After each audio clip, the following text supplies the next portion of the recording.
তোমরা দেখতে পাচ্ছ বক্সের মধ্যে কতগুলো ভগ্নাংশ আছে, ঠিক আছে? এখানে 2/3, 4/4, 5/8, 8/5, 3/9 ইত্যাদি ইত্যাদি ভগ্নাংশ আছে। এই ভগ্নাংশগুলোর মধ্যে থেকে প্রকৃত ভগ্নাংশ এবং একের সমান ভগ্নাংশ বের করতে হবে।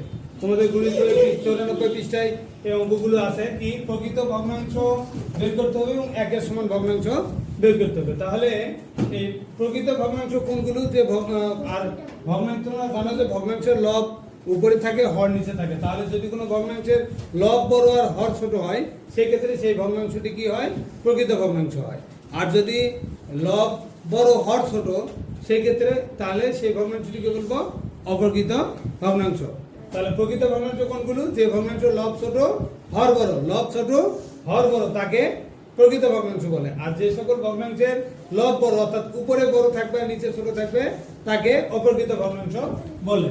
তাহলে উপরে 2 নিচে 3 অর্থাৎ 2/3 এই ভগ্নাংশটি হচ্ছে প্রকৃত ভগ্নাংশ। এরপরে 4/4 তার মানে এটি নয়, 5/8 5 থেকে 8 বড় তার মানে এটি হচ্ছে প্রকৃত ভগ্নাংশ। এরপরে 3/9 অর্থাৎ উপরে 3 নিচে 9 তার মানে এটি প্রকৃত ভগ্নাংশ। এবং 8/5 উপরে 8 বড় 5 ছোট তার মানে এটি হচ্ছে প্রকৃত ভগ্নাংশ 9। এরপরে উপরে 13 নিচে 12, 13 বড় 12 ছোট অর্থাৎ লব বড় হর ছোট, সেটিও প্রকৃত ভগ্নাংশ 9। উপরে 27 অর্থাৎ লব 27 হর 26, এটিও প্রকৃত ভগ্নাংশ 9।